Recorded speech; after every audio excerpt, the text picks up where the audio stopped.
En 2008, la victoire de Barack Obama était déjà historique.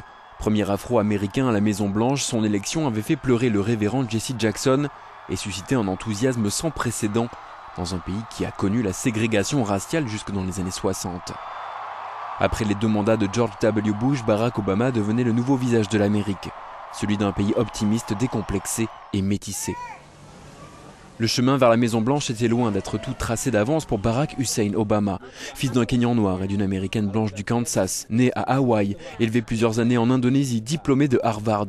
Un parcours atypique, une success story que l'Amérique adore. En campagne pour sa réélection, Obama savait pertinemment que l'économie a toujours été la préoccupation numéro 1 des Américains. Il a donc su tirer profit d'une baisse récente du chômage, qui est passé à 7,8%, le taux le plus faible depuis janvier 2009. Une bonne nouvelle qui est tombée à pic en septembre, quelques semaines tout juste avant l'élection. Mais la mesure phare du premier mandat d'Obama est sans aucun doute la réforme du système de santé. Une réforme qui vise à assurer une couverture maladie à 32 millions d'Américains qui en sont dépourvus.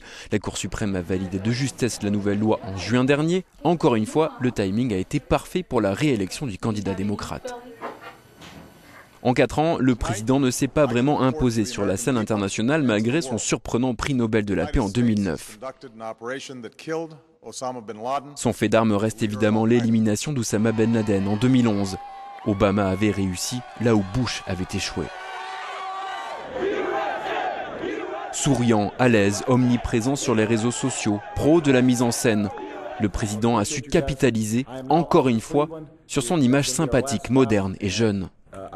Obama a voté en avance, 12 jours avant la date officielle. Il devenait ainsi le premier président à profiter du scrutin anticipé autorisé dans plusieurs États, un élément sur lequel il a habilement parié pour attirer dans l'isoloir l'électorat traditionnel des démocrates.